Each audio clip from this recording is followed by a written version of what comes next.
सुबह की हल्की हल्की धूप, ठंडी ठंडी हवा और पंछियों की मधुर आवाजें, इतना सुंदर नज़ारा तो सिर्फ सुंदरनगर का ही हो सकता है।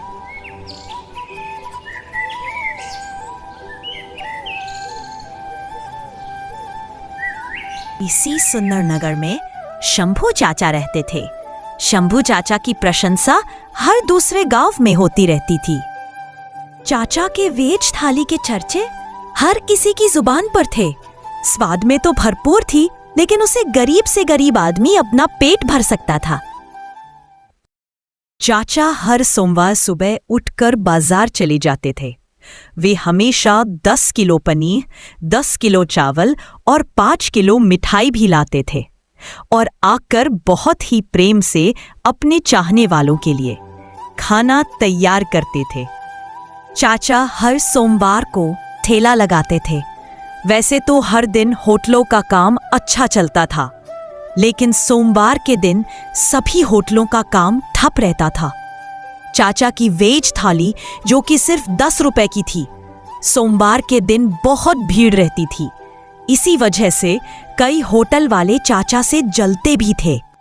कुछ भी कहो, लेकिन जो स्वाद शंभू चाचा की वेज थाली में है, वो बड़े बड़े होटलों में नहीं है।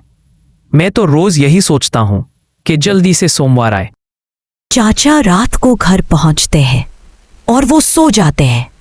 अगले दिन शंभू और गोरी चाची बाहर बैठे होते हैं। तभी वहां सुरेश होटल वाला आता है। देखो शंभू, तुम अपना ठेला बंद कर दो। तुम्हें पैसे चाहिए तो मुझसे ले लो। तुम्हारी वजह से बहुत नुकसान होता है मेरा।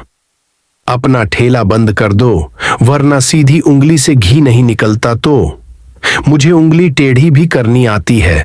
देखो सुरेश, मुझे पैसे का कोई लालच नहीं है।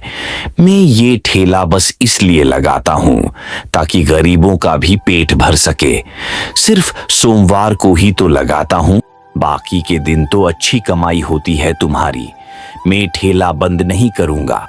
चाचा टहलने के लिए बाहर जाते हैं। वहां लोग बैठे होते हैं।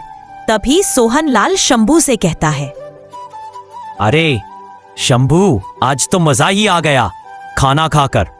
हमें तो बस अब फिर सोमवार का इंतजार है। नहीं सोहनलाल, अब शायद मैं ठेला न लगाऊं। वो सुरेश मेरे घर आए था, मुझे धमका कर गया है। इस बूढ़े शरीर के साथ में इस झगड़े में नहीं पड़ सकता। अगर ऐसा है तो चाचा आप ठेला लगाओ, हम सब आपके साथ हैं। देखते हैं क्या कर लेगा वो सुरेश। हर सोमवार के जैसे शंभू चाचा बाजार चले जाते हैं और सारा सामान ले आते हैं। शंभू फिर खाना बनाकर अपना ठेला लगाने जाता है। लोगों की भीड़ उमड़ी होती है। शंभू ठेला लगा ही रहा होता है। तभी वहां सुरेश का भेजा हुआ एक आदमी आता है और वो चाचा से बहस करने लगता है। ठेला न हटाने पर वो उनका ठेला और खाना सब गिरा देता है। तुम्हें कोई बात समझ में क्यों नहीं आती है? तुम्हें सुरेश ने पहले ही बोला था, ठेला न लगाने को आज के बाद यहां दिखना मत। शंभू बहुत रोता है, लेकिन वो आदमी को बिल्कुल तरस नहीं आता। शंभू को धमकी देकर वो वहां से चला जाता है। जैसा आपने कहा था, उसका ठेला तोड़ दिया।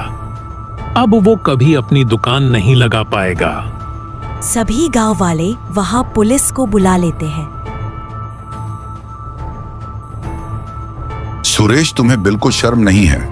एक गरीब बूढ़े को धमका रहे हो, उसका ठेला भी तोड़ दिया। तुम अपने होटल पर महंगा खाना बेचते हो, वो भी बिना स्वाद का। हर कोई स्वाद ढूंढता है और वो स्वाद शंभू चाचा के थाली में है।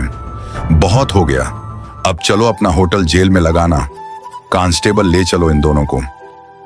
ऐसे लालची लोगों के साथ यही होना चाहिए।